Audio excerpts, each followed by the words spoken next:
Hello, Calculus 1 students. This is a video to go through some of the homework problems on 3.2 to help you with that.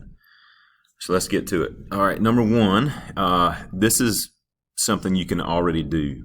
It says using the definition, calculate the derivative of the function. So that means it wants you to use the limit definition with the f of x plus h to figure out the derivative, but you don't have to do that because we kind of already gave away the power rule. You can just use the power rule to do that. And then to find the values of the derivatives, just plug in those values to the derivative after you found the derivative. All right, here, there is, this function looks a little bit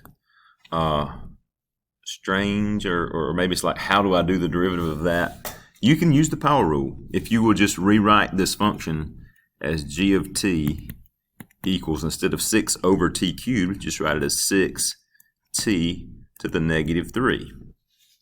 Because t to the third is the same thing as t to the third in the denominator is the same thing as t to the negative 3. And then we can use the power rule.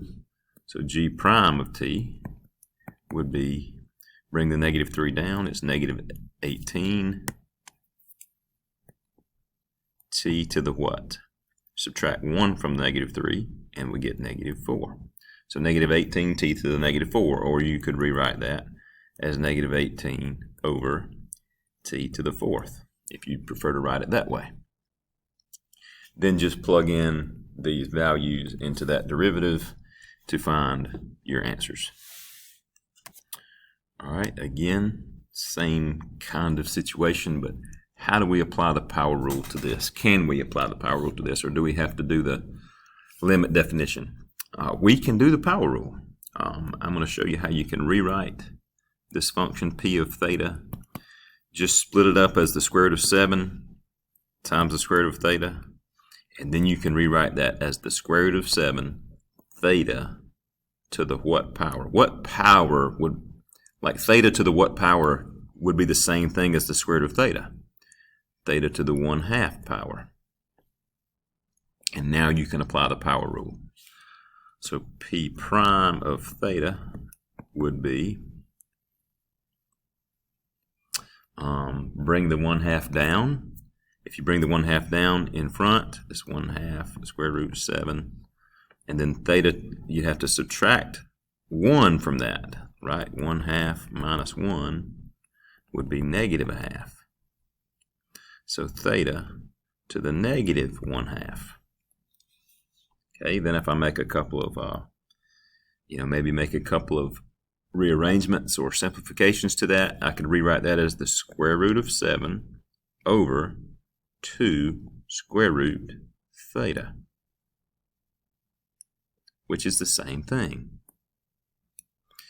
The square root of 7 is on top, the 2 is on the bottom. Because this is theta to the negative 1/2, it could send that theta down to the denominator, and the 1/2 power would be, it's the same thing as the square root. And then you can just plug in these numbers for theta to find those values. All right, this is one that you're going to have to do the limit definition. On 3.3, I'm going to show you a shortcut to do problems like this, but we don't know it yet, and so you're going to have to do the limit definition to do that derivative. So it's like we just think of f of x as t over 6t plus 7, and so f of x plus h would be t plus h over 6 times t plus h plus 7. I'm going to rewrite that as t plus h over 6t plus 6h plus 7.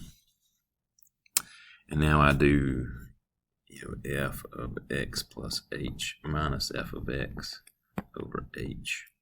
It's the limit as h approaches 0. So let's see if what happens when we do that. We're going to do, probably going to run out of room here, but we'll see what we can do.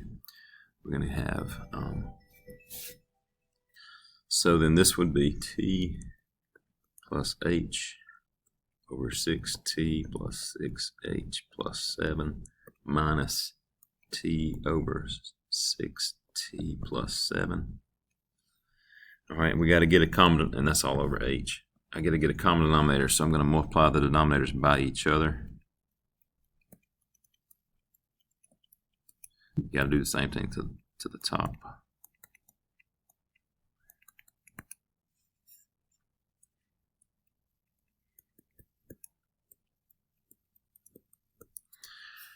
All right, let's see here. That's going to be 6t squared plus 6th. I think I'm going to run out of room pretty quick. Let's just try it. Plus 7t plus 7h all over. Yikes. That's going to be 36t squared plus 36th plus 42t plus 42t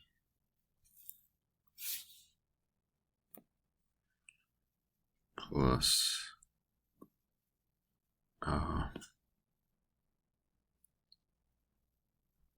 42h plus 49. So that's going to be 36t squared plus 84t plus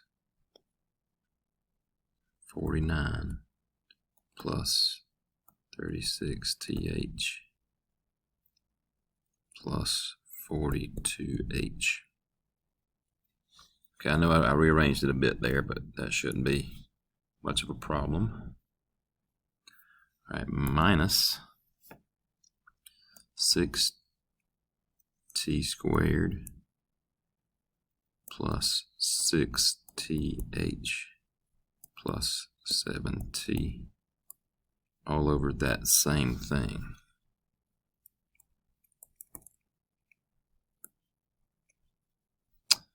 And that's all over h. So now it's going to be 6t squared plus 6th plus 7t plus 7h minus 6t squared plus 6th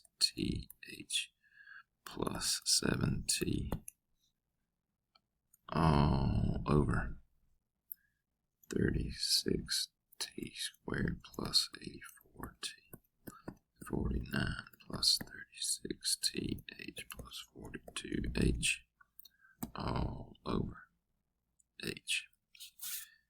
Now let me change these signs. That's going to be a plus. That's going to be a minus. That's going to be a minus. That's going to be a minus. So that cancels. And that cancels. And that cancels. So now what is left? And I'm out of room. But let's see, all I got left is that 7h on top. So let's see if I can go down here and write that. That's 7h over 36t squared plus 84t plus 49 plus 36th plus 42h. And now with the keep change flip, that's going to be times 1 over h, which is going to be, cancel the h's. And so if I haven't made a mistake, it's going to be 7 over all that stuff.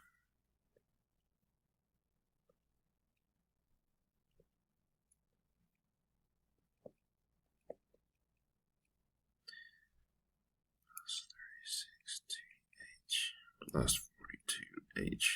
But at this point, I want to remember that this is still the limit as h approaches 0, which makes this term go away because that term becomes 0 and that term becomes 0.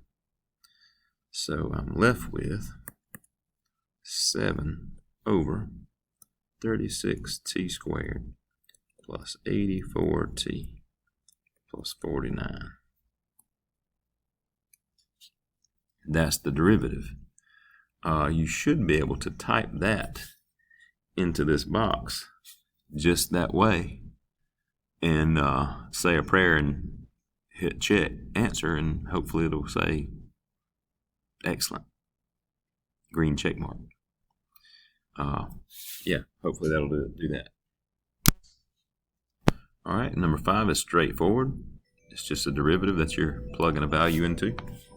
All right, number 6, we're getting into like looking at these things graphically instead of just algebraically like we've been doing. So if we're just looking at a graph, how can we see the slope or the rate of change on that graph? How can we see the derivative? Let me expand this. Okay.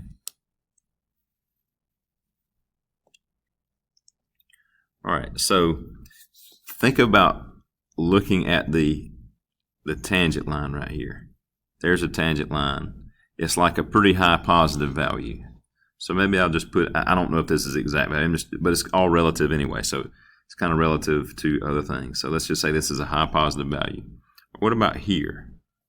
All right, it's still a positive value, but not as high. What about here? Still a positive value, but not as high. What about here? It's 0. Okay? Right? Once we get to here, the tangent line there, it's 0. The rate of change, in other words, is 0. It's kind of like when you toss a ball in the air at its peak height, it has a speed of 0 for a split, for an infinitesimally small moment. What about here? It's a negative value. What about here?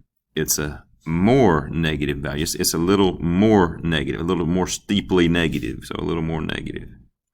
And then here, it's even more negative. So I believe we have ourselves a linear function, which you might have expected that because this is a parabola, and you know that the derivative of a parabola is a linear function. So let's go back to the problem and see which one of these graphs matches that. It's kind of easy to tell. Point is big choice A.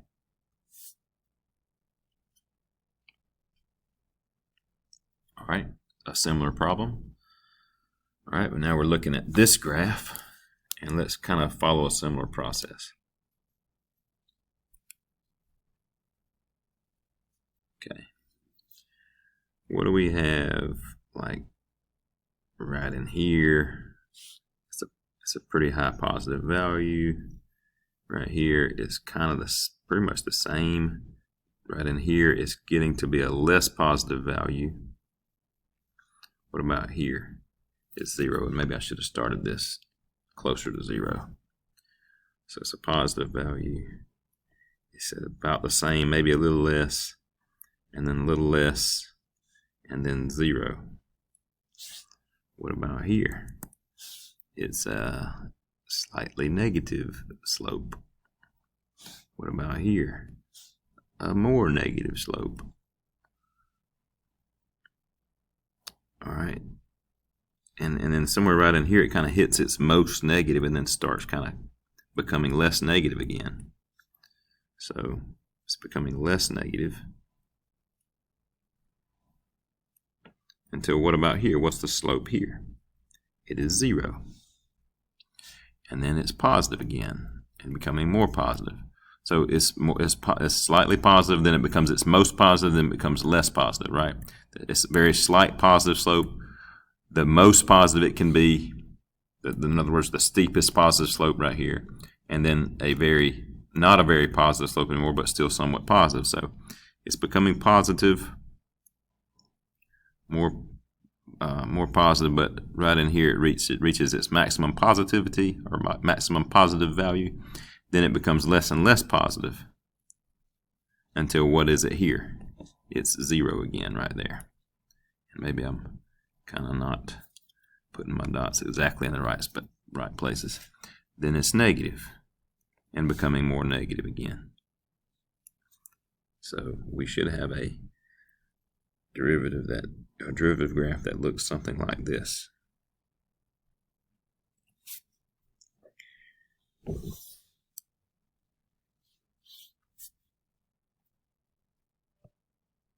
Let's see if we can figure out what choice does that.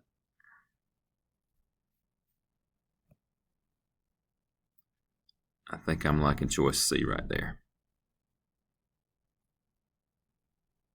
Yep.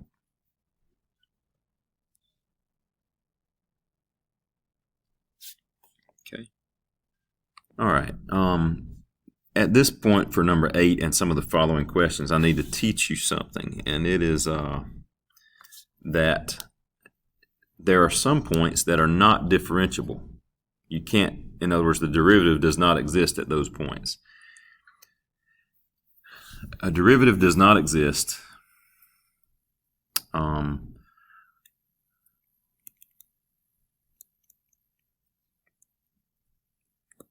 you could say is not defined, either way, at a corner and also at a point of discontinuity.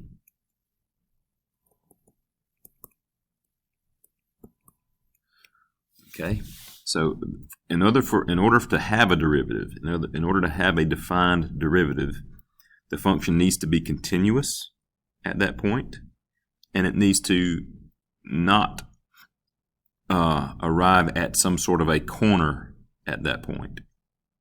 So like a corner would be like if two sections of a piecewise function meet and they don't meet at a smooth way.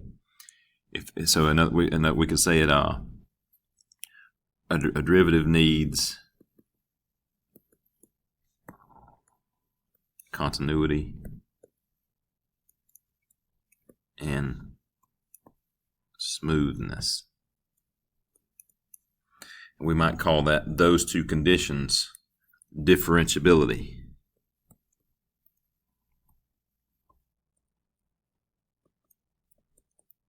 Or you'd say the function is differentiable.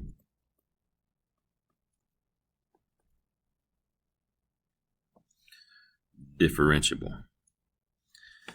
A function is differentiable at a particular value of x if the function at that value is continuous and smooth. So it also can't be an endpoint. So on this function here, we can kind of see it's differentiable. It's continuous and differentiable throughout here, but it is not differentiable here. Okay, it's continuous at that point, but it's not differentiable. It is continuous and differentiable here, but it is not differentiable there. It's continuous there, but it's not differentiable. Again, throughout here, it is continuous and differentiable, but here it is continuous but not differentiable. And then it is again differentiable throughout here. All right, so we can choose the correct answer here. This function, for this function f prime, in other words, the derivative, is not defined where? At these corners, at 0, at 1, and at 4, because at these points the graph has corners. That's the answer we're looking for. When it talks about cusps, I believe, if I'm remembering correctly, I'm going to show you what a cusp is. A cusp is something like when if the graph comes to a point like that would be a cusp, which is to me kind of like a corner, but it's called a cusp when it's like that. So let's see if we can now do the next part. We have to graph now the derivative. Let's see if we can just draw a derivative here.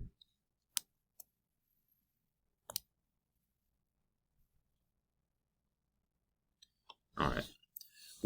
So the derivative, remember, the derivative is the slope. Derivative is slope. Derivative is slope. So what is the derivative of the function throughout this area of it, throughout this region? Well, what is the slope there? The slope is going up. Let's see. We're counting by 1, so we go up 2. So the rise is 2, and the run, we're counting by 2s here, so we're running 4. So over 4, so the slope is 1/2. So then, the derivative here would be, if I were to graph it, it would be constantly 1/2. It would be a constant of 1/2. All right, it would be an open circle right here because it's not differentiable there. All right, what about throughout this region now, throughout here? What is the slope throughout that region? That will tell us our derivative. The slope throughout that region, if we're going to go down 1, 2, 3, 4, 5, as we go over from 0 to 1, as we go over 1, and we went down 5, so it's -5. -5 over 1. So the derivative there is constant -5. It's constant -5 right there. And again, open circle, because those are corners where the derivative does not exist. Why is that not erasing? Okay. Now, what is the derivative here in this region? Well, what is the slope of that region? The slope of that region is 0. So the derivative would be this. A constant 0. What is the slope for this region? We're going up 1, 2, 3, 4, 5. And we go over 2. 5/2, that's the same thing as 2.5, right? So, again, open circle here. And that would be our graph of our derivative right here. This is the graph of our derivative. Let's look at the choices.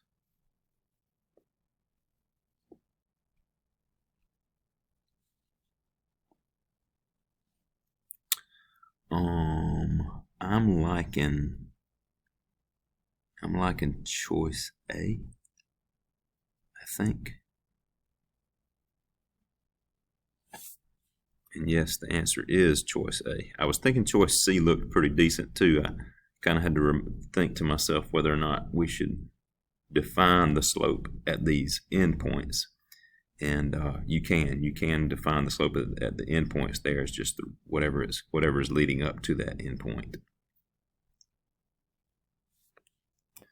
All right, populations starting out in closed environments grow slowly at first when there are relatively few members, then more rapidly as the number of reproducing individuals increases and resources are still abundant, then slowly again as the population reaches the carrying capacity of the environment. Use graphical techniques to graph the derivative of the fruit fly population using the given graph of the population. Choose the correct graph of the derivative. So I'm gonna make that larger, and I'm gonna see if I can make a reasonable graph of this derivative. So right in here, the slope is like 0. So what I'm drawing now is the derivative. So throughout there, it's kind of 0. Here, the slope is becoming more and more positive, But right in here, it reaches a maximum positiveness.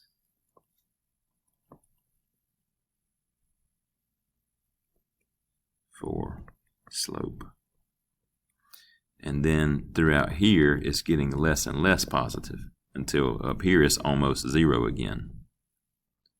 Almost 0. So right in here, I'm going to reach a maximum positiveness. I'm not even sure what that value is. I guess I could try to estimate it. Maybe I should try to estimate that by drawing a line and kind of estimating the slope of that line. It kind of looks like it may go through like this point right here, which maybe is the point like 14, 0. And then let's see what may be another good point. Let's just say this point right here. That's the point 25, 150. So 150 minus 0 over 25 minus 14. So that's 150 over 9. Or is it 150? No, it's 150 over 11. If it was 150 over 10, it would be 15. So it's a little less than 15. So let's just say something like 14 point something. Okay. So the maximum, the reason I wanted to calculate that is so I could kind of graph it relatively the right height. So I'm going to reach a maximum of about 14 or maybe about 15. So it's just going to be kind of like, and it's going to happen like right in here. Right in that region there, I'm going to reach a maximum of like 15. This graph isn't even, let's just say this is counting by fives. 5, 10, 15, okay? So somewhere right in there I should hit a maximum. And then I should go back down to 0. So the derivative is going to be kind of like this.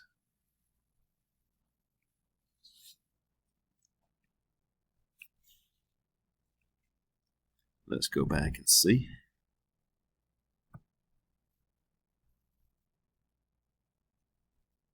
All right, I'm liking choice A. Choice A is looking good to me. Yep.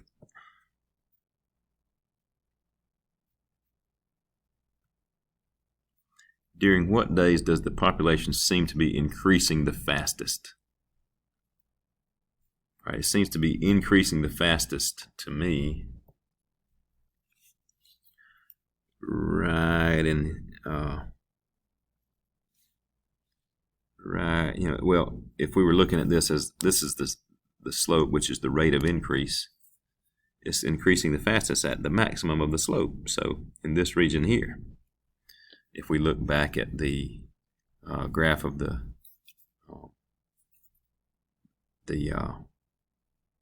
population itself, it is this region here.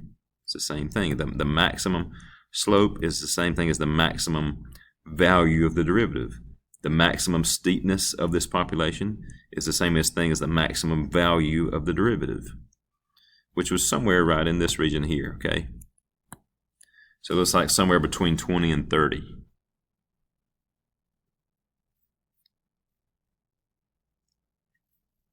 Let's see what the pull-down menu says.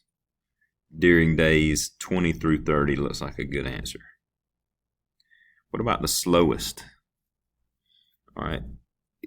Increasing the most slowly is increasing the most slowly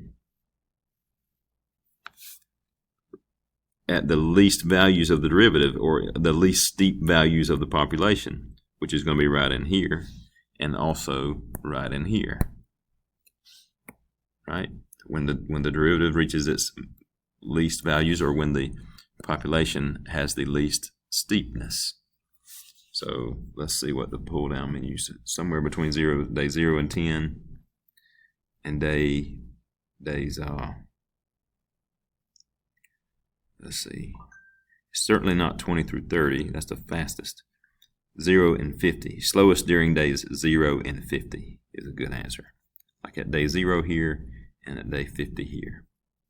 That's when it's growing the slowest. Good deal. Next question. Estimate the rate of temperature at the following times. Which of the following is the rate of temperature change? I think it's what I meant to say, the rate of temperature change. Which of the following is the rate of temperature change at 7 a.m.? Let's blow this up.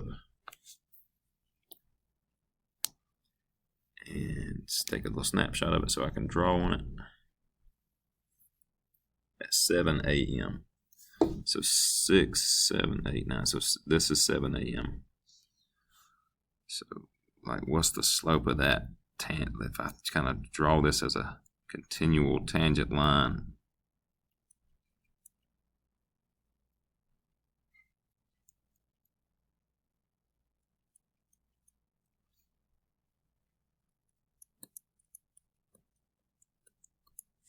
that looks like a pretty decent tangent line. So I'm just going to kind of estimate a couple of points on there. This looks like it could be a decent point on there, which is the 0.875. What's another good point? I'm thinking this might be a good point. That's the 0.460. Let's find the slope. 75 minus 60 over 8 minus 4. That's 15 over 4. Which is like 3 3/4. Let's see if we have an answer that kind of matches up with that.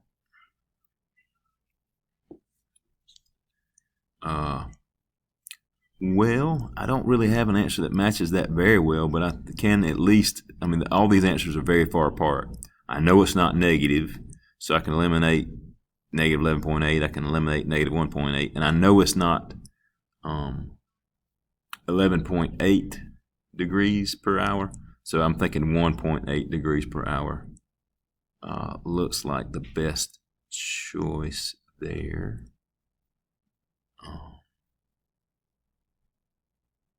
Yeah, let's try that. Yep. The rate of temperature change at 9 a.m. All right, I'm going to let you, I'm think showing how you do that first one kind of can lead you to how to do the rest of them. So I'm going to go on to the next problem.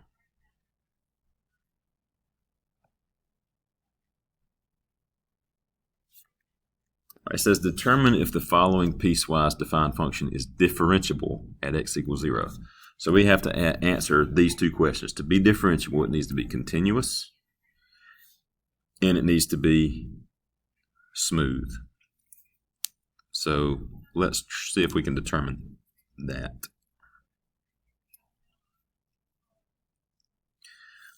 We can find out really quickly whether or not it's continuous if we plug in 0 to both of these pieces. So 2 times 0 minus 5 is negative 5. So we have the point 0, negative 5 on that top part. And if we plug in 0 to the bottom, 0 squared plus 4 times 0 minus 5 is negative 5. So we have 0, negative 5 on the bottom part. And so we do have continuity. Now let's see if it's smooth.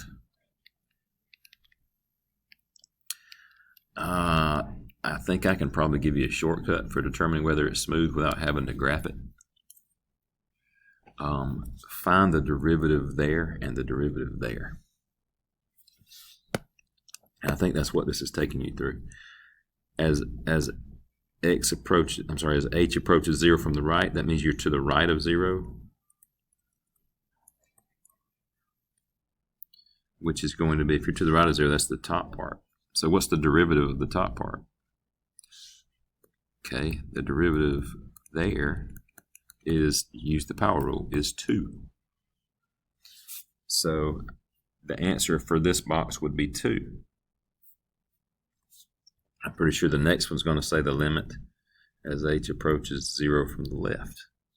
Well, just do the derivative then of the bottom part, because that's going to be where it's to the left of 0 or less than 0. So there, f prime of x is going to be, use the power rule again, 2x plus 4. Now, if you plug in 0, see if the slope is the same at both of them. Plug in 0 to here, f prime of 0 here is 2. Plug in 0 here, f prime of 0 is 2 times 0 plus 4, which is 4, so not 2. So these are not equal, so not the same slope. So not same slope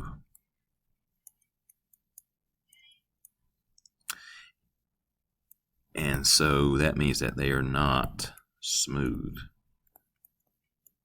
If it jumps from one slope to a different slope at that point, that means it's not a smooth transition, and therefore it's not differentiable there.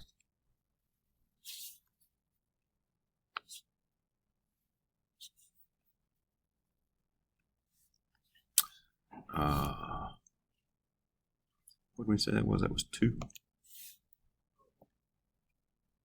Here it was 4. So not differentiable. It is continuous, but it's not differentiable. The figure below shows the graph of a function over the closed interval.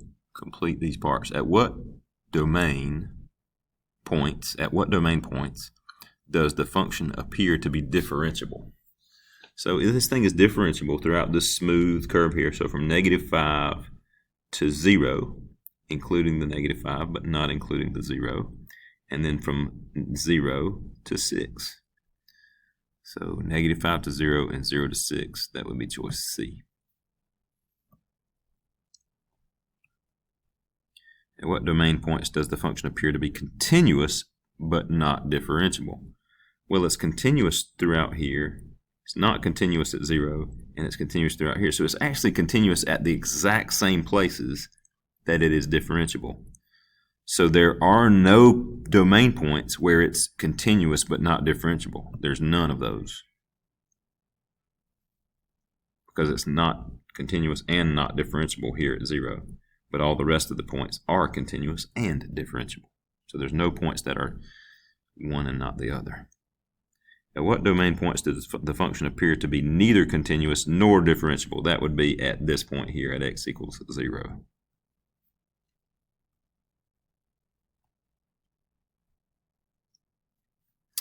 All right, I think like this is like a cusp point where it's not differentiable. At what domain points does the function appear to be differentiable? So again, let me just show you something real quick. Why isn't it differentiable at a cusp? Maybe this is already intuitive for you, but if not, remember that a derivative is the slope of the tangent line. Well, what's the slope of the tangent line here? A tangent line is a line that touches the curve at only one place. But you can make a bunch of different tangent lines that only touch the curve at that one place. You can make an infinite number of them. You can make one like that. You can make one like that. You can make one like that. You can make one like that. And they would all just touch there. See, at all these other points, like at that point, you can only make one. So that's why at cusps and corners, it's not differentiable, because there's not one tangent line that would define the derivative there. So where does the function appear to be differentiable? From -1 to 0, and then 0 to 2, but not including the 0 itself. So that looks like choice B to me. Continuous, at what domain points does the function appear to be continuous but not differentiable? Well, at this cusp, it is continuous, but it is not differentiable. So it would be at x equals 0.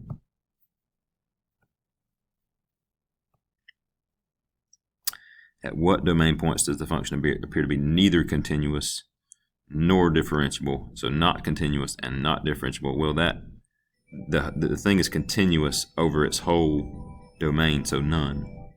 No points would fit that description. All right, last question on 3.2. Does that parabola have a tangent whose slope is -1? If so, find an equation for the line and the point of tangency, and if not, why not? Well, if we want to find whether or not the parabola has a tangent that has a slope of -1, then we need to do what? This would be kind of the classic answer that you should give if you when in doubt in calculus. Take a derivative, because the derivative is the slope of the tangent. So take the derivative of that thing, y prime is going to be 6x minus 31, and set that equal to -1, and see if you come up with a solution. I believe we will. Add 32, and we get 6x equals -1. I'm sorry, why am I adding 32? I need to be adding 31. Add 31, and we get 30. And divide by 6, and x equals 5. So the answer is yes, the parabola does have a tangent whose slope is -1, and it happens when x equals 5. But it wants me to find the equation of the tangent line. So to find the equation of tangent line, I need the m,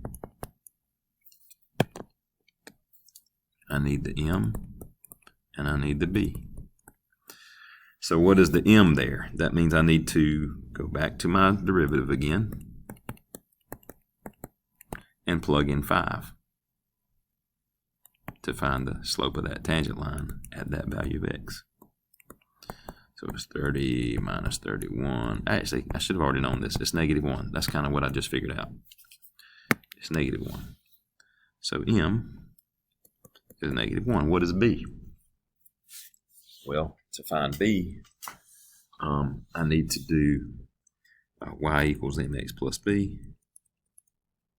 I'm plugging in -1 for x. I'm plugging in -1 for m.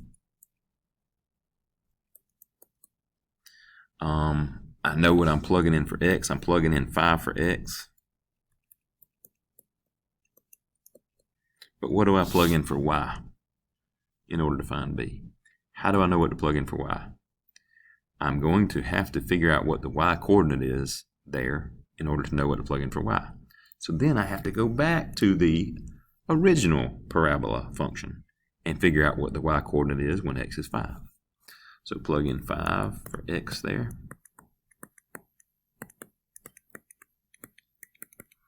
And we get 3 times 25 is 75 minus 31 times 5 is 5. 155 plus 1. So 75 minus 155, what is that?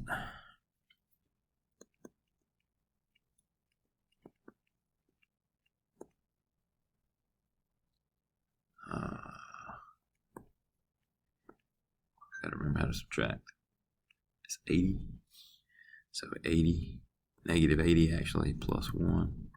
That's -79. So I believe the point is 5, -79. So I'm plugging -79 in for y here to find b. So -79 equals -5 plus b, add 5. -79 plus 5 is -74 equals b. So finally my equation is y equals -x minus 74. And it's at the point 5, -79. So the parabola has a tangent whose slope is -1. The equation of the tangent line is y equals -x minus 74, and the point of tangent c is 5, -79. I am liking choice A.